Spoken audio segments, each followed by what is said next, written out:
Hey folks, Red Labor here. I'm wanting to discuss the old left and the new left and its relevance in today's political world. Um, Most people are as familiar with the term new left, maybe slightly less in our modern political age, since the country has shifted toward the age of conservatism in the last 35, 40 years.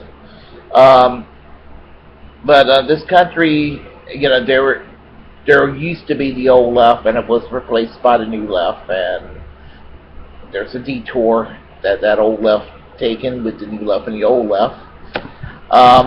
Same could be said about the modern day American right. You got the neoconservatives, but when you say paleoconservatives, people go, huh? So, and I'm going to do a video on the neoconservative paleoconservative divide later on. But let's talk about the old left versus the new left, and what exactly was the old left, and what became of the new left. When I say the old left, we're talking about a movement of New Deal progressives in America, democratic, socialist, social democrats that orbited around the Socialist Party of America. And even though socialism and communism conflicted with each other and were each other's enemies, the old Communist Party USA would be included in this mix, along with the Socialist Workers' Party, the Independent Socialist League, Industrial Workers of the World, and the Jewish Labor Bund. If there were any other, maybe the Socialist Labor Party. If there's any other movements out there, I really don't. I can't really think of it at this moment.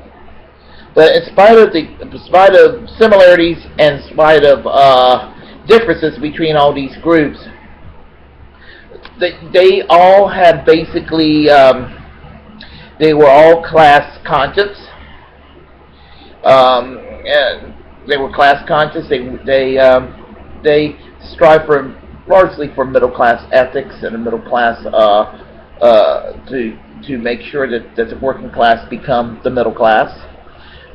They were all universally for the idea of civil rights for African Americans and all other racial ethnic groups. There was and that's where they agree, and even though it was a conflict between during the Cold War, and even prior, to a lesser extent, between the American and capitalist West versus Soviet communism, it was basically a very westernized culture and ethic that this movement, now known as the old left, adhere to. That's the way I see it. The new left grew, or sort of started growing, when the Young People's Socialist League, the youth section of the old Socialist Party of America, and the Students' League for Industrial Democracy, the youth section of the League of Industrial Democracy, plus idealistic young New Deal progressives that might have been orbiting around the Americans for Democratic Action.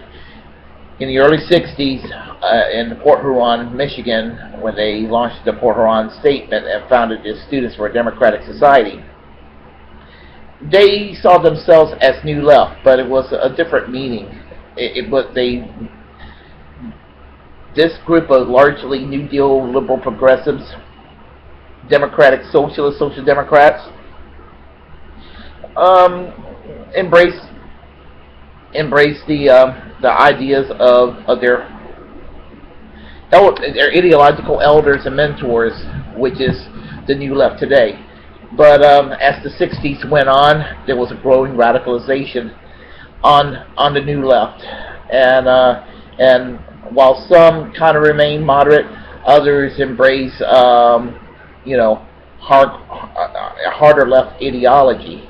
and the Socialist Party of America and the Communist Party USA, who were kind of beside themselves and not getting along with each other, sort of were befuddled by the New Left and were in suffer a degree of isolation as the 60s went on, and there was an alphabet soup of new leftist groups that were splitting and counter-splitting from each other, largely because of sectarian politics surrounding the Cultural Revolution in China, and falling in love with third world leftist movements, whether they were positive or negative.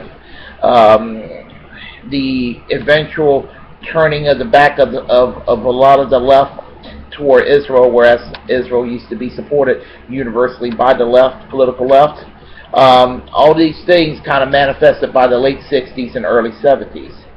And so the old left were kind of just perceived as out of it, and the new left did have an energy of sorts and were involved with activism, and that was found in the counterculture, and they did start some good movements within liberation, environmental politics, gay and lesbian liberation, feminism, and so forth and so on.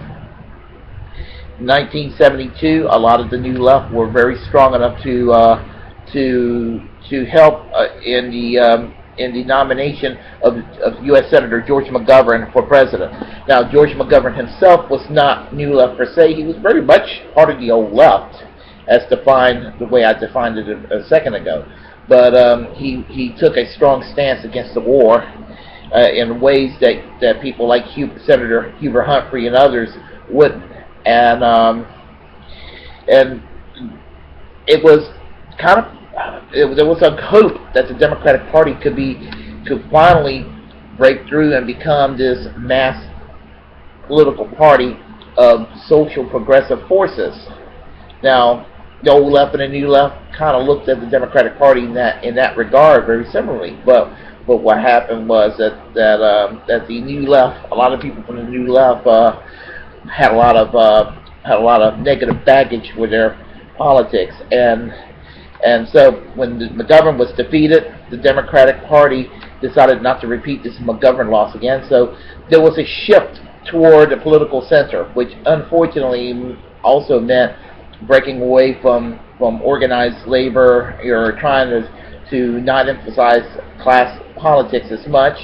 So even when the Democratic Party were trying to appeal to hard hats, and the working class, they somehow managed to forget the unions and the New Deal progressive coalition and its concepts, and they succumbed to eventually adopting what the modern Democratic Party is today, a softer face of the Reagan Revolution that may be liberal on a few social issues and may support welfare programs and anti-poverty programs slightly more than the Republicans, but not by a whole lot.